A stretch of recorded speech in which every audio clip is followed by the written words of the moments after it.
2 semaines après sa nomination, Michel Barnier finalise enfin la composition de son gouvernement. Entre négociations tendues, compromis politiques et choix controversés, cette formation marque un tournant pour l'avenir de la France. Découvrons ensemble les enjeux de cette nouvelle équipe ministérielle. 2 semaines après sa nomination, le Premier ministre Michel Barnier a transmis une liste finalisée de ministres à Emmanuel Macron ce vendredi 20 septembre. Le locataire de Matignon espère toujours présenter, avant dimanche, la composition de son gouvernement. Bientôt le bout du tunnel ? Ce vendredi 20 septembre, Michel Barnier a transmis l'architecture et la composition finalisée de son gouvernement à Emmanuel Macron, a fait savoir l'entourage du Premier ministre à BFM TV, alors que certains noms de potentiels ministres marqués très à droite suscitaient l'inquiétude dans le camp présidentiel élire de la gauche. Toujours selon l'entourage de Michel Barnier, le chef de l'État et le Premier ministre devraient s'entretenir dans la soirée par téléphone. Sollicité par l'agence France Presse, l'Élysée n'a pas confirmé cet entretien. Matignon avait indiqué un peu plus tôt que Michel Barnier espérait toujours présenter, avant dimanche, la composition de son équipe après de derniers ajustements. Pleine liberté dans la composition du gouvernement. Jeudi soir, Michel Barnier avait remis à Emmanuel Macron une première liste de 38 ministres, dont 16 de plein exercice, parmi lesquels 10 du camp présidentiel, Ensemble pour la République, Horizon, Modem, et 3 Républicains, LR. La liste proposée par Michel Barnier comprenait notamment le nom de Bruno Retailleau à l'intérieur ou encore celui de Laurence Garnier à la famille, qui s'était opposé au mariage homosexuel et à la constitutionnalisation de l'IVG. Des noms qui génèrent des remous chez les macronistes. Selon nos informations, Emmanuel Macron a demandé à ce que le nom de la sénatrice LR n'apparaisse pas sur la liste finale des membres du futur exécutif.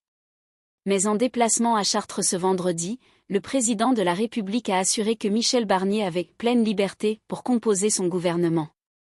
Il le fait avec beaucoup d'engagement, a jugé le chef de l'État. Emmanuel Macron n'a d'ailleurs pas manqué de rappeler qu'il était dans l'intérêt collectif d'aider Michel Barnier à réussir. Il est important que tous les groupes politiques, avec engagement, sens des responsabilités, aident Michel Barnier à former un gouvernement, a encore avancé le président de la République.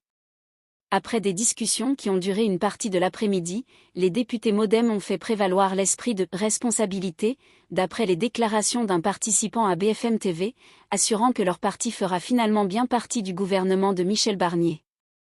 Le ministre Modem démissionnaire des Affaires européennes Jean-Noël Barrot a été proposé pour les Affaires étrangères.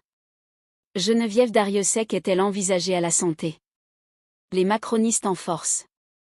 Le ministère de l'économie pourrait être composé d'un duo de députés macronistes, avec Antoine Armand et Mathieu Lefèvre. Le nom de Laurent Saint-Martin est également envisagé. La députée du Nord Violette Spihibou pourrait faire son entrée au ministère de l'Éducation nationale pour remplacer Nicole Belloubet.